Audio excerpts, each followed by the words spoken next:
Doutor, faz 2 dias que a gente vem tratando aqui em lives, porque faz 2 dias que surge sempre cada vez mais um capítulo de um caso ocorrido na cidade de Mossoró, no Rio Grande do Norte, numa formatura de uma faculdade privada de medicina, em que 2 irmãs se formaram juntas em medicina, e a família foi à cerimônia de formatura, ao baile de formatura.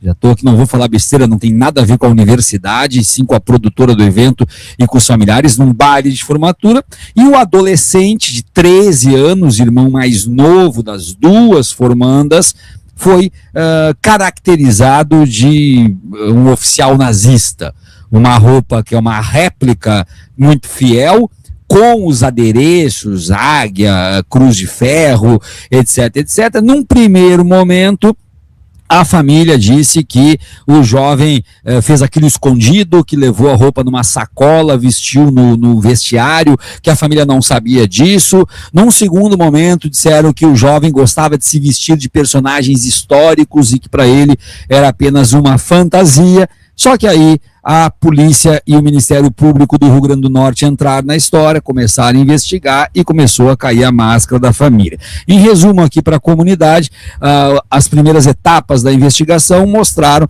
que o jovem foi educado à luz do nazismo pela família. O termo técnico utilizado é que o jovem foi estimulado pela família a ser, então, um adorador de Adolf Hitler, entre muitas coisas. Aí, depois disso, ainda na investigação, começaram a aparecer algumas imagens que mostraram que parece que não é só o jovem, mas os familiares também. Como a gente pode ver nessa imagem aqui na tela, observem que não é só o menino que faz o sinal de Heil Hitler, mas a mãe que está ao lado e o pai que está atrás também fazem o sinal de Heil Hitler na formatura. O menino, só ele com o traje, evidentemente. E aí, hoje, doutor, hoje surge mais um episódio dentro dessa investigação que mostra o menino fazendo encenações em casa e sendo filmado por familiares. Olhem isso aqui. A Alemanha precisa de um líder maior, um líder que faça honra a este país, um líder. Ela precisa se tornar uma nação que inveja outros países, uma raça pura. Eu farei com que esse lugar se torne uma nação poderosa. A Alemanha irá se tornar inevitável para esse mundo. E judeus, negros e outros farão e terão o poder do terceiro Reich. Heil Hitler! Depois, ainda dentro da investigação, foi descoberto também que a tia, que é a maior incentivadora, pertence a um coletivo no Rio Grande do Norte que se manifestou publicamente a favor do golpe e que incentivou e apoiou medidas do Bolsonaro por escrito, um coletivo que apoiou a atitude de militares, etc, etc. Aí eu chego onde eu quero lhe perguntar, doutor, nazismo é crime neste país, né? E aí, como é que fica a partir do momento em que é uma família de posses, já se sabe que são todos médicos e advogados, 2 filhas se formando em medicina juntas ao mesmo tempo, e esse adolescente com 13 anos já é isso que nós podemos ver no vídeo, ou seja, educado à luz do nazismo. Isso não caberia nessa investigação, perda da guarda, alguma medida socioeducativa? Como é que o senhor vê esse tipo de coisa, professor? Eu vou ser franco aqui, eu acho que antes de pensar em qualquer tipo de sanção, esse rapaz, esse menino, né, medidas socioeducativas, tem que ver se ele está na rigidez mental dele. Uhum. Não me parece o comportamento normal. Eu não sou médico, não sou psiquiatra, só estou falando que seria bom submeter a avaliação de um profissional nesse aspecto, porque o caminho que se deve tomar nessas situações é muito diferente. Uma coisa é uma pessoa, por exemplo, que se julga ser Hitler, assim, ou que Alguém que tem um problema psíquico é diferente de uma pessoa normal que defende o nazismo. Segundo, não é que o nazismo é proibido, eu não lembro agora dos termos exatos da lei, eu não sou criminalista, não tenho uma lei penal na minha memória, assim, né? O que, se eu não me engano, o que é crime é você portar símbolos do nazismo, no sentido de, e há, inclusive para mim, um elemento implícito aí, que é a vontade de fazer uma divulgação, uma propaganda do nazismo através dos seus símbolos, né? Portar símbolos que sejam publicamente vinculados à ideia de nazismo. Então, só para dizer que é isso, quer dizer, né? A pessoa pode, vamos dizer, ter uma ideologia nazista, ela não pode ficar portando símbolos disso. O Partido Nazista é proibido de existir no Brasil, e é correto isso na democracia brasileira. Por quê? Porque ele é radical? Não. A democracia convive com extremistas. A democracia convive com radicais, ela não convive com a violência desses extremistas. E com a violência dos radicais, violência contra o Estado, contra pessoas, etc. Aí não, aí passa a ser crime, né? Mas a democracia convive com extremistas. O Partido Nazista não é o fato dele ser extremista que muitas democracias no mundo não aceitam sua existência. É porque o pressuposto da ideologia nazista é o cometimento de um crime lesa humanidade. Não é uma ideologia qualquer. Ela tem por pressuposto a extinção, por exemplo, da etnia judia.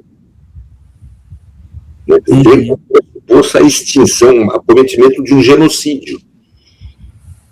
É a mesma coisa, por exemplo, que houve na Holanda, o professor.